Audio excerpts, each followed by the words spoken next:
आज का हमारा टॉपिक है from garrison town to empire the expansion of the Delhi Saltanat. ठीक है, ये हमारा आज का बेसिकली टॉपिक होने वाला है। लेकिन मैं चाहूँगा कि आज का टॉपिक को आगे बढ़ाने से पहले जो हम लोगों ने कल पढ़ा था यानी कि अपने पहले वाले क्लास में, उसको एक बार फटाफट रिवीजन कर लेंगे। उसके बाद फिर हम लोग आज के टॉपिक पर चलेंगे ताकि हमारा एक अच्छा खासा रिवीजन भी हो जाए। ठीक है, चलिए जानते हैं इसके बारे में। चलिए, पिछले वाले क्लास में हमने क्या पढ़ा था? पिछले वाले क्लास में हमने पढ़ा था बेसिकली तारीख के बारे में, और हमने कहा था कि तारीख होता है हमारा सिंगुलर में और तारीख हम लोग कहते हैं प्लूरल में। ठीक ना, बात समझ में आ रही है? और हमने बात किया था इस टॉपिक के बारे में जहाँ पे कि हमारा तारीख के बारे में लिखा हुआ रहता था। ठीक है, चलिए तारीख के बारे में हमने क्या पढ़ा था ये हम लोग जान लेते हैं। सबसे पहली बात तो ये कि तारीख बेसिकली क्या होता था। तारीख बेसिकली एक रिटेन डॉक्यूमेंट होता था, यानी कि एक ऐसा लिखा हुआ कागज़, पर्ची आप जो कह लीजिए या फिर आप बुक कह लीजिए, बेसिकली एक रिटेन डॉक्यूमेंट होता था। और इस तारीख को लिखते कौन थे? इस तारीख को बेसिकली हमारे लिखते थे बहुत ही बड़े बड़े विद्वान लोग, है ना, जैसे सेक्रेटरीज, एडमिनिस्ट्रेटर, पोएट्स, कॉटियर्स, है ना। ये ऐसे ऐसे लोग होते हैं जो कि थोड़ा बहुत पढ़ने लिखने में बहुत आगे थे, यानी कि इनके पास नॉलेज किसी भी चीज़ों को लेकर बहुत ज़्यादा था, यानी कि ये अपने अपने फील्ड में क्या थे? विद्वान थे।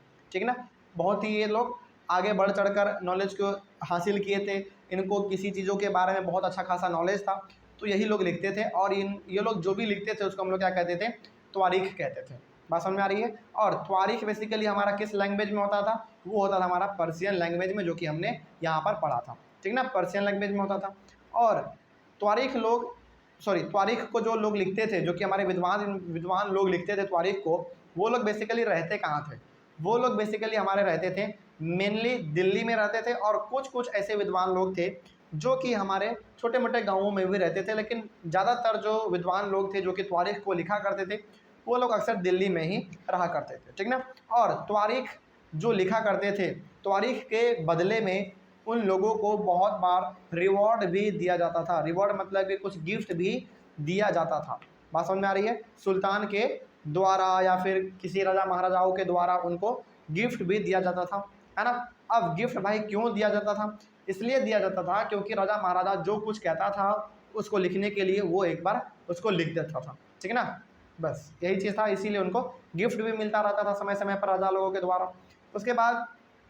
उसके बाद जो भी हमारे राजा लोग थे, जो कि रूलर थे हमारे दिल्ली के समय पर, जो सुल्तान थे, वो लोग हमारे बड़े बड़े विद्वान लोगों को कहते थे अलग अलग चीज़ों के बारे में लिखने के लिए।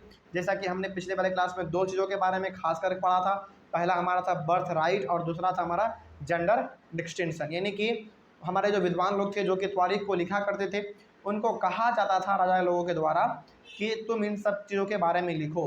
तो बर्थ राइट के बारे में लिखो, जेंडर डिस्टिंक्शन के बारे में लिखो।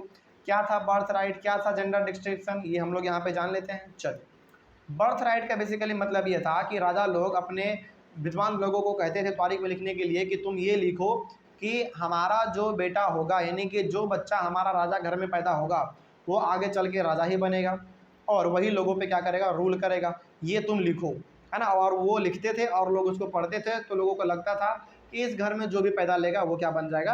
राजा ही बन जाएगा। तो ऐसा लोगों को लगता था उस समय पे, और हकीकत में होता भी था, है ना। यही था हमारा बर्थ राइट। और जेंडर डिस्टिंक्शन में राजा लोग कहते थे लिखने के लिए कि औरतों और पुरुषों के बारे में लिखो, और उसमें ये लिखो कि पुरुष जो है वो औरतों से क्या है? आगे है हर एक चीज़ों में। ठीक है, तो ऐसा भी ये लोग लिखवाते थे। बात समझ में आ रही है? चलिए आगे बढ़ते हैं फिर। तो यही कुछ तो हम लोगों ने बेसिकली पढ़ा था। और जेंडर डिस्टिंक्शन में एक चीज़ और बताया जाता था कि मेन जो है वो सुपीरियर है, यानी कि मेन जो है वो बहुत ही आगे है, अच्छे हैं, किससे? औरतों से। ठीक है ना, ये हम लोगों ने पढ़ा था। उसके बाद हम लोगों ने रजिया सुल्तान के बारे में पढ़ा था, है ना। ये रजिया सुल्तान किसकी डॉटर थी? किसकी डॉटर थी? फटाफट कमेंट कीजिए। ये रजिया सुल्तान डॉटर थी सुल्तान इल्तुतमिश की। इल्तुतमिश की। बात समझ में आ रही है? तो सुल्तान इल्तुतमिश की जो डॉटर थी, जो बेटी थी, वो थी हमारी रजिया सुल्तान। और रजिया सुल्तान दिल्ली की क्या बन चुकी थी? सुल्तान बन चुकी थी, यानी कि दिल्ली की महारानी बन चुकी थी। बात समझ में आ रही है? और यहाँ पे क्रॉनिकलर का बात हुआ था, यानी कि एक इतिहासकार का बात हुआ था जिसका नाम था मिनहाज अल सिराज। मिनहाज अल सिराज का ये मानना था, और ये बहुत बड़े इतिहासकार थे, यानी कि हिस्ट्री लिखा करते थे। इनका यह मानना था कि रजिया जो है वो अपने बाकी भाइयों से अच्छा क्वालिफाइड है, यानी कि वो अच्छे से पढ़ी लिखी है, वो अच्छे से राज्य को संभाल सकती है ना। लेकिन वहीं पर मिनहाज अल सिराज जब रजिया जो है सुल्तान बन गई, यानी कि जब वहाँ की वो क्वीन बन गई, रानी बन गई, तो मिनहाज अल सिराज जो है वो नॉट कंफर्टेबल हो गए, यानी कि उनका ये मानना था कि बस रजिया सुल्तान अपने भाइयों से बेहतर है। लेकिन जब रजिया जो है वो सुल्तान बन गई, महारानी बन गई, तो थोड़ा बहुत मिनहाज अल सिराज को बुरा लगा, है ना, कि इसको कैसे बना दिया गया रानी। क्योंकि उस समय पे लोगों का ये सोच था कि औरतें जो हैं वो किसी भी प्रकार से आगे नहीं बढ़ सकती हैं। लेकिन यहाँ पे जो रजिया थी वो तो सुल्तान बन चुकी थी, है ना। तो थोड़ा बहुत यहाँ पे मिनहाज अल सिराज को थोड़ा सा बुरा लगा। उसके बाद फिर इनके nor were the nobles happy at her attempts to rule independently. इसके साथ ही साथ जब रजिया सुल्तान बनी थी, यानी कि रजिया जब रानी बनी थी, तो और भी बाकी जो छोटे मोटे हमारे राजा लोग हुआ करते थे, जो अमीर बड़े लोग हुआ करते थे, राजा महाराजा लोग, वो लोग भी थोड़ा सा इससे नाखुश थे, क्योंकि इनका ये मानना था कि औरतों को किसी प्रकार से आगे बढ़ने ना दिया जाए। और रजिया क्या थी, एक फीमेल थी, यानी कि एक लड़की थी, तो उनको रानी बना दिया गया था। तो लोगों को लग रहा था कि यार एक लड़की होकर रानी कैसे बन गई, है ना। तो हर कोई चाह रहा था कि ये रानी ना बने, यहाँ तक कि इसका भाई भी इससे नाखुश था, है ना। आगे बढ़ते हैं फिर। She was remove from the throne in 1240। तो वो 1236 में सुल्तान बनी थी, यानी कि रानी बन चुकी थी 1236 में, और 1240 में जाकर उसको वहाँ से हटा दिया गया था, क्योंकि हर कोई उसका क्या कर रहा था, अपोज कर रहा था, यानी कि हर कोई कह रहा था कि रजिया को सुल्तान बने रहने नहीं देना चाहिए, यानी कि इसको गद्दी पर से हटाओ और किसी दूसरे को जाकर बैठाओ। क्यों? क्योंकि ये एक लड़की है। इसी प्रकार से, इसी के कारण से उनको वहाँ से हटा दिया गया था। ठीक है ना।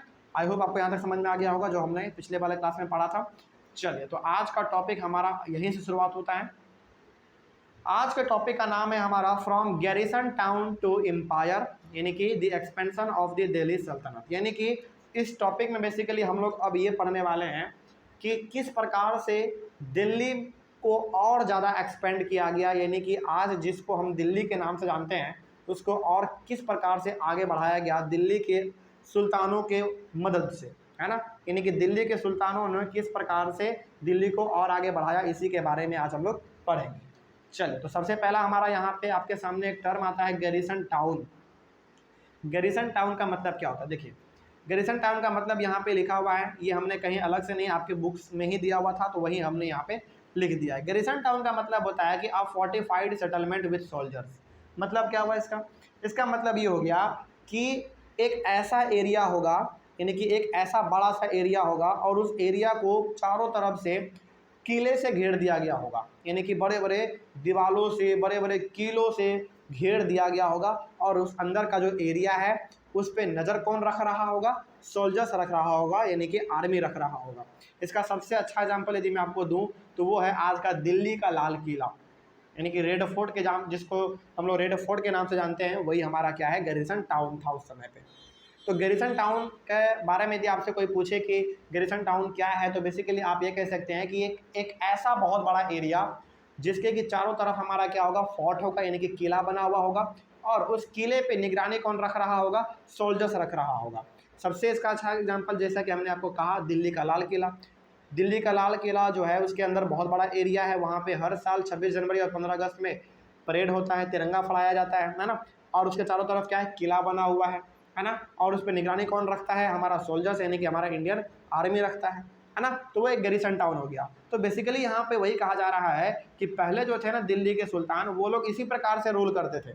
एक बहुत बड़ा एरिया वो लोग अपने अंडर में ले लेते थे और उसके चारों तरफ किला बना देते थे और उस पर निगरानी वो लोग रखते थे और उस पर अपना वो लोग रूल भी करते थे। लेकिन अब हम लोग इस टॉपिक में ये पढ़ने वाले हैं कि वो लोग किस प्रकार से गैरिसन टाउन से निकला, यानी कि उस छोटे से एरिया से जो कि चारों तरफ से किले से घिरा हुआ है, उससे वो लोग किस प्रकार से बाहर निकला और वो लोग किस प्रकार से अपने पावर को और दूर दूर तक फैलाने लगा, है ना। इसी के बारे में हम लोग पढ़ेंगे। तो गैरिसन टाउन से वो लोग किस प्रकार से एम्पायर तक पहुंच गए, यानी कि एक साम्राज्य किस प्रकार से उन लोगों ने बना लिया, बहुत दूर दूर तक उनका कंट्रोल कैसे फैल गया, इसी के बारे में हम लोग पढ़ेंगे।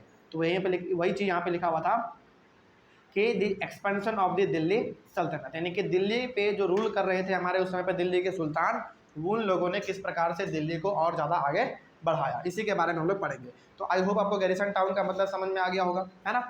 तो गैरिसन टाउन का बेसिकली मतलब वही हुआ कि एक ऐसा एरिया, उसको चारों तरफ से घेर दिया गया होगा बड़े बड़े किलों से, बड़े बड़े दीवारों से, और उसके ऊपर हमारे सोल्जर्स निगरानी रख रहे होंगे। और इसी प्रकार से उस समय पे दिल्ली के सुल्तान दिल्ली पे अलग अलग जगहों पर रूल करते थे, है ना। लेकिन अब जो है वो लोग आगे बढ़ने वाले हैं, आगे निकलने वाले हैं और अलग अलग जगहों पर कंट्रोल करने वाले हैं। चलिए इसी के बारे में पढ़ते हैं हम लोग।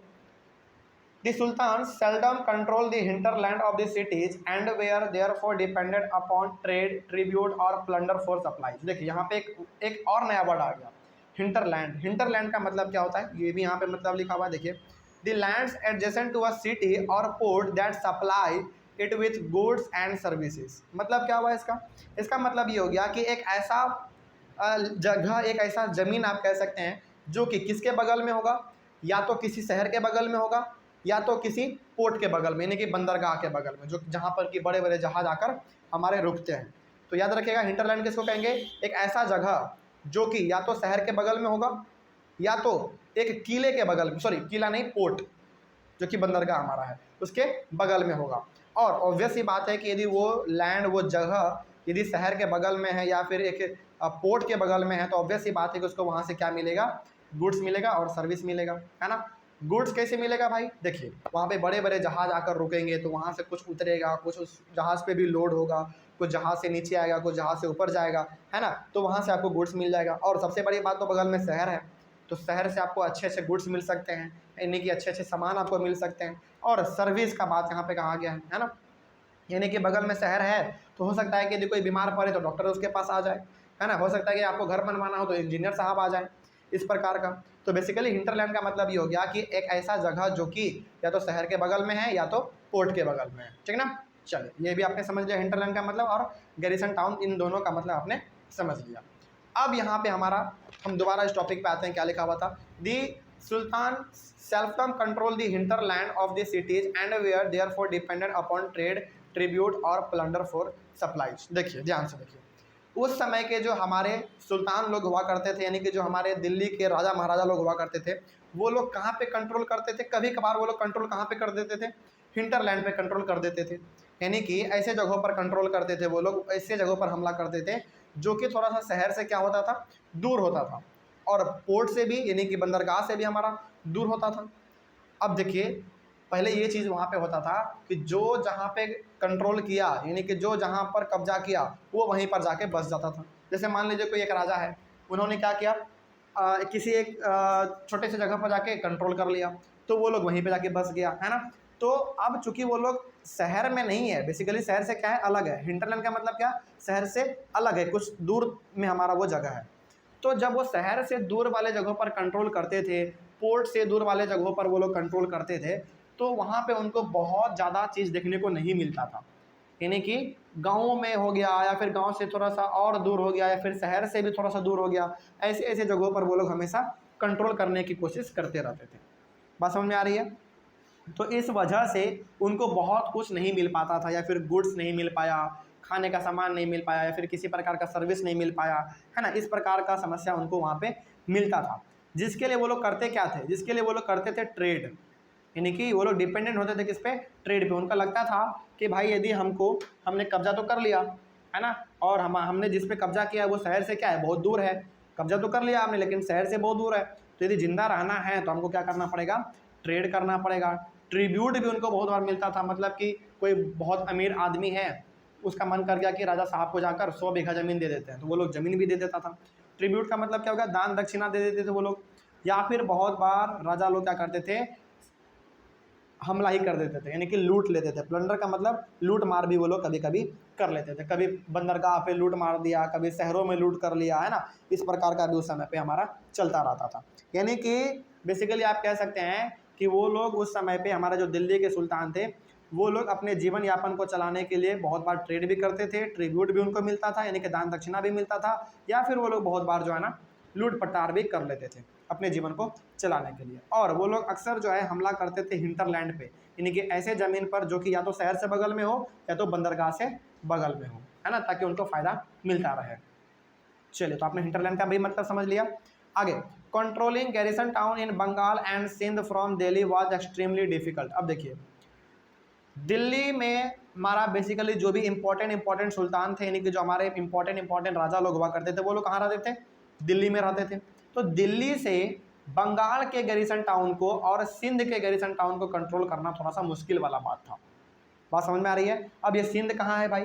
ये सिंध आज के दौर में हमारा जो है पाकिस्तान में चला गया है, और ये बंगाल तो आज हमारे इंडिया में ही है। तो बंगाल में भी गैरिसन टाउन था और सिंध में भी गैरिसन टाउन था, मतलब कि ऐसा एरिया जो कि चारों तरफ से किले से घिरा होगा और उस पर हमारा आर्मी यानी कि सोल्जर नज़र रख रहा होगा। तो दिल्ली में बैठ के बंगाल के गैरिसन टाउन को चला पाना और सिंध के गैरिसन टाउन को चला पाना थोड़ा सा मुश्किल वाला बात था। मुश्किल वाला बात क्यों था? इसके पीछे भी रीजन है। देखिए यहाँ पे गैरिसन टाउन का मतलब आपने समझ लिया, नीचे देख लीजिए, rebellion, war, even bad weather cold snap fragile communication routes. देखिए इसलिए दिक्कत था क्योंकि ये लोग जब दिल्ली से निकलकर बंगाल के गैरिसन टाउन में जाते थे या फिर सिंध के गैरिसन टाउन में जाते थे हमारे दिल्ली के सुल्तान लोग, तो बहुत बार क्या होता था ना कि बीच में रेवेलियन लोग मिल जाते थे, मतलब कि बहुत बार ना उनसे लूट पटार भी कर लिया जाता था। बात समझ में आ रही है? बीच में एक ग्रुप मिल गया जो कि सुल्तान के खिलाफ नारा लगा रहा है, मुर्दाबाद मुर्दाबाद मुर्दाबाद का, इस प्रकार का, है ना। तो यहाँ पे हम बेसिकली आपको क्या समझा रहे हैं? हम यहाँ पे आपको ये समझा रहे हैं कि दिल्ली से बंगाल और सिंध के गैरिसन टाउन को कंट्रोल करना थोड़ा सा मुश्किल वाला बात था। मुश्किल वाला बात इसलिए था क्योंकि जब ये लोग हमारे दिल्ली के सुल्तान लोग दिल्ली से निकलकर बंगाल की ओर आगे बढ़ते थे या फिर सिंध की ओर आगे बढ़ते थे, तो बीच में उन लोगों को कभी कभी ना रेवेलियन लोग मिल जाते थे, मतलब कि कभी कभी ना हमारे कुछ ऐसे रेबल्स जो कि राजा के खिलाफ क्या कर देते थे? बगावत कर देते थे, यानी कि उनके खिलाफ आंदोलन छेड़ देते थे, उनके ऊपर हमला भी बहुत बार हो जाता था, है ना। ये पहला समस्या था। बहुत बार वॉर भी हो जाता था, यानी कि लड़ाई झगड़ा भी हो जाता था, ये दूसरा कारण था। इवन बैड वेदर, यानी कि बहुत बार मौसम भी खराब हो जाता था, क्योंकि देखिए दिल्ली से बंगाल और सिंध का दूरी बहुत दूर पड़ता है, उतना दूर ट्रैवल करके जाना थोड़ा सा मुश्किल वाली बात था, है ना। बहुत बार मौसम भी खराब हो जाता था। उसके बाद बहुत बार कम्युनिकेशन नहीं हो पाता था, मतलब कि वो लोग जल्दी पहुंच नहीं पाते थे। ठीक है, आगे बढ़ते हैं। उसके बाद Delhi authority was also challenge by Mongol invasion from Afghanistan. अब यहाँ पे हमारे जो मंगल इन्वेजन थे, यानी कि जो मंगल के फॉर बेसिकली हमारा ये चाइनीज़ लोग उस समय पे हुआ करते थे, चाइना के साइड में हमारा पड़ता है मंगोल, तो वो लोग भी हमारे अफगानिस्तान से होकर दिल्ली की ओर आगे बढ़ रहे थे।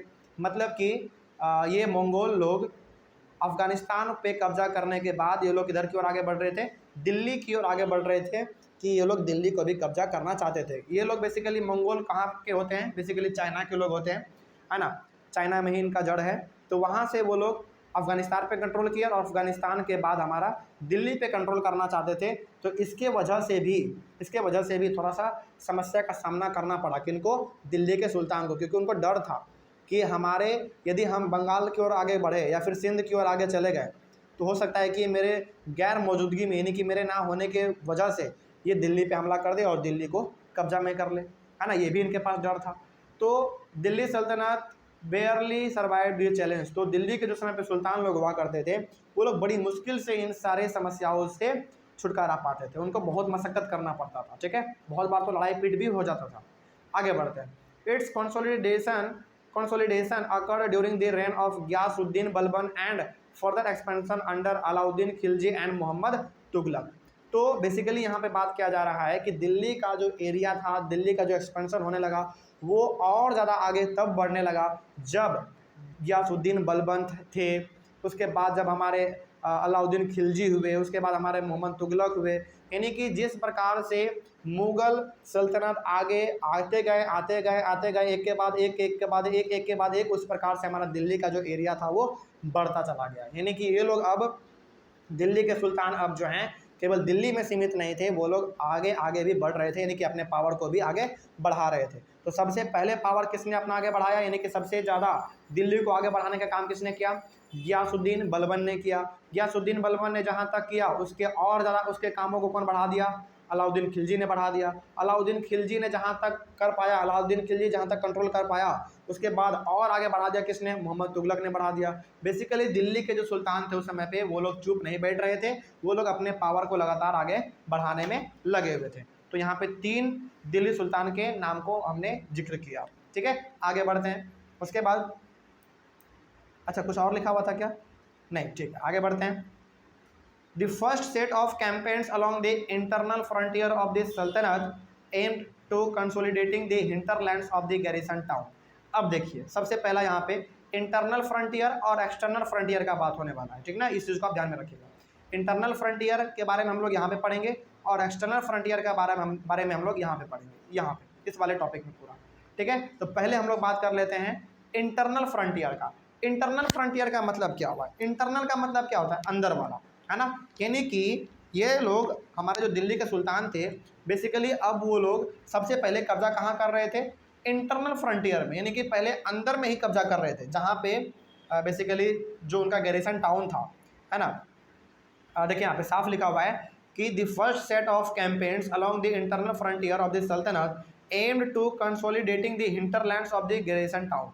तो ये लोग चाहते थे ना कि यदि हम दिल्ली से बाहर जाकर हमला करेंगे, बाहर के एरिया को कंट्रोल करेंगे, उससे पहले ये होगा कि हम लोग पहले अपने गैरिसन टाउन को मजबूत कर ले, हम लोग अपने हिंटरलैंड को, यानी कि जहाँ पर हमारा फिलहाल कब्जा है उस पर अपना पकड़ मजबूत बना ले, तब जाकर हम लोग अगले वाले जगहों पर हमला करेंगे। यानी कि इनका प्लान बहुत अच्छा था। इनका प्लान बहुत अच्छा इसलिए था क्योंकि ये लोग चाहते थे कि सबसे पहले हमारा कंट्रोल जहाँ पर है फिलहाल उसको बहुत मजबूत बना दो, ताकि उस पर मेरे मौजूदगी में, यानी कि मेरे गैर मौजूदगी में कोई हमला ना कर पाए। तो इनका फिलहाल जहाँ जहाँ कंट्रोल था वहाँ जगहों पर ये लोग अपने पावर को और ज़्यादा डेवलप करना चाहते थे, वहाँ उनको और ज़्यादा विकसित करना चाहते थे, ठीक ना। आगे बढ़ते हैं फिर। तो ये लोग पहले जो जहाँ इनका हिंटरलैंड पे कब्जा था, जहाँ इनका गैरिसन टाउन पे कब्जा था, इन जगहों पर वो लोग पहले अपना पावर और ज़्यादा मजबूत करना चाहते थे, है ना। यानी कि इन लोगों का तो अपना खुद का था, पहले से इनका कब्जा था। तो ये हो गया इनके अंदर का बात, यानी कि इंटरनल फ्रंटियर। आगे, during these campaigns forest were cleared in the Ganga Yamuna doab. अब देखिए जब ये लोग कर रहे थे, यानी कि अपने पावर को जब ये लोग आगे बढ़ा रहे थे, कहाँ पे? गैरिसन टाउन में और हिंटरलैंड में, यानी कि जहाँ जहाँ इनका पहले कब्जा था। तो जब ये लोग अपने पावर को यहाँ पे इस्टेब्लिश कर रहे हैं तो ये लोग क्या कर रहे हैं? अब यहाँ पे गंगा और यमुना के बीच वाला जो एरिया होता है ना, उसको हम लोग कहते हैं डॉब। गंगा और यमुना नदी है हमारा बेसिकली, दो बहुत मशहूर सा भारत का नदी है। इन दोनों के बीच में जो हमारा एरिया था एक छोटा सा, उसको कहा गया है डॉब। तो फॉरेस्ट जो भी हमारे थे, यानी कि डॉब में प्रेजेंट यमुना और गंगा के जो बीच में हमारा एरिया है वो है डॉब, और इस डॉब के ऊपर जो भी हमारे पेड़ पौधे जंगल थे उनको पूरी तरीके से साफ करवा दिया गया। And hunter gatherers and pastoralists expelled from their habitat. और उस डॉब पे जो भी हमारे हंटर थे, गैदरर थे, यानी कि जो जानवरों का शिकार करते थे या फिर जो फल सब्जी इकट्ठा करके खाते थे, या फिर जो अपने गाय भैंस बैल बकरी को चढ़ाते थे, उन सभी को वहाँ से हटा दिया गया। अब सवाल आपके मन में आ सकता है कि ये लोग गंगा यमुना के जो जगह बीच में जो हमारा जगह है वहाँ के जंगलों को साफ़ क्यों करवा रहा है? इसलिए साफ़ करवा रहा है क्योंकि ताकि इसका जो आर्मी है वो दिल्ली से तुरंत बंगाल की ओर आ सके, यानी कि अपने गैरिसन टाउन पे तुरंत अपना कंट्रोल जमा सके, किसी प्रकार का देरी ना हो। इसीलिए ये लोग गंगा यमुना के बीच में जो जंगल है हमारा उसको हटा रहा था, और हर एक प्रकार के हंटर को, गदरर को, पेस्ट्रोलिस्ट को, हर एक प्रकार के लोगों को वहाँ से हटा दिया गया, ठीक ना। आगे, these lands were given to peasants and agriculture was encouraged. और वो जो ज़मीन बचा वहाँ पर, जो उन्होंने ज़मीन को साफ़ करवाया, वो सारा ज़मीन किसको दे दिया गया? पीजेंट्स लोगों को दे दिया गया, यानी कि छोटे मोटे किसान लोगों को दे दिया गया। कहा गया कि यहाँ पे तुम क्या करो? खेती करो। अब ऑब्वियस ही बात है कि खेती करेगा तो खेती के बदले में क्या मिलेगा? उनको टैक्स मिलेगा, है ना। यानी कि किसान लोग खेती करेंगे तो किसान लोग खेती के बदले में टैक्स किनको देंगे? दिल्ली के सुल्तान को देंगे। इसीलिए वहाँ पे जंगलों को साफ़ किया गया, उनको खेत दे दिया गया कि भाई तुम इस पर क्या करो? खेती करो, और बदले में तुम हमको बस टैक्स देते रहना, है ना। ये भी चीज़ था उस समय पे। आगे बढ़ते हैं। उसके बाद new fortress garrison towns and towns were established to protect trade routes and to promote regional trade। अब देखिए ध्यान से, जहाँ जहाँ तक उनका कंट्रोल था और जहाँ जहाँ वो लोग जंगल को साफ करवा पाए गंगा यमुना के बीच में, वहाँ वहाँ वो लोग क्या करने लगे? न्यू फोर्ट्रेस बनाने लगे, यानी कि नए नए किलों को बनाने लगे, गैरिसन टाउन को बनाने लगे, यानी कि नए नए जगहों को वो लोग और इस्टेब्लिश करने लगे। गैरिसन टाउन अलग अलग वो लोग और बनाने लगा, और टाउन भी वो लोग इस्टेब्लिश करने लगा, यानी कि उन सारे जगहों को वो लोग शहर में तब्दील करने लगा। शहर में तब्दील इसलिए करने लगा ताकि टू प्रोटेक्ट ट्रेड रूट्स, ताकि उस प्रकार के हर एक, यानी कि वहाँ पे हर एक प्रकार से जो हमारा ट्रेड रूट है जिससे कि व्यापार हमारा होता है उसको प्रोटेक्ट किया जा सके। नहीं तो पहले क्या होता था ना कि जिस रास्ते से कोई सामान लेके जा रहा है वहाँ पे लूटपाट ज़्यादा होता था, तो बहुत बार दिल्ली के सुल्तान के सामानों को भी लूट लिया जाता था, तो उनको पूरी तरीके से प्रोटेक्ट कर दिया गया, है ना।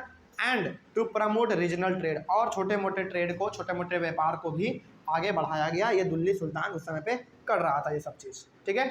तो बेसिकली आप कह सकते हैं कि गंगा यमुना के जंगलों को जो साफ़ करवाया गया, साफ़ करवाने के पीछे इनका मकसद केवल और केवल अपने भलाई के लिए नहीं था, लोगों के भलाई के लिए भी था, है ना, क्योंकि उन्होंने रीजनल ट्रेड को भी आगे बढ़ाया था, और हमारे जो छोटे मोटे ट्रेडर लोग हुआ करते होंगे उस समय पे, उन लोगों को भी फ़ायदा मिला था इससे, ठीक है। तो ये हो गया हमारा इंटरनल फ्रंटियर, मतलब कि ये थोड़ा सा अंदर वाला बात हो गया। यहाँ पे हर प्रकार से हमारे दिल्ली का सुल्तान कोशिश कर रहा था कि हम लोगों को बाहर जाने से पहले, यानी कि दिल्ली के अलावा और दूसरे जगह पे हमला करने से पहले ज़्यादा बेटर होगा कि सबसे पहले अपने एरिया जहाँ तक हमारा कंट्रोल है उसको पहले मजबूत कर लो।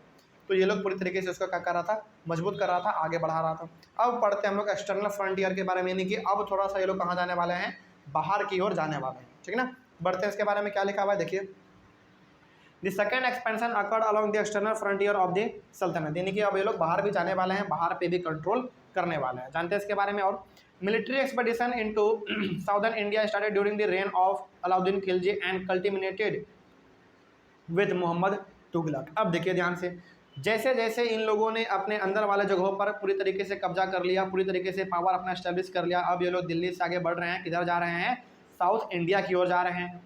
यानी कि अपने मिलिट्री को लेकर, अपने आर्मी को लेकर ये लोग साउथ इंडिया की ओर जा रहे हैं, और वो भी किसके अंडर में, अलाउद्दीन खिलजी के अंडर में। यानी कि अलाउद्दीन खिलजी उस समय पे दिल्ली के सुल्तान थे, जो कि साउथ इंडिया की ओर आगे बढ़ रहे थे, और उसके बाद फिर कमांड किसने संभाला, मोहम्मद तुगलक ने संभाला, ठीक है ना।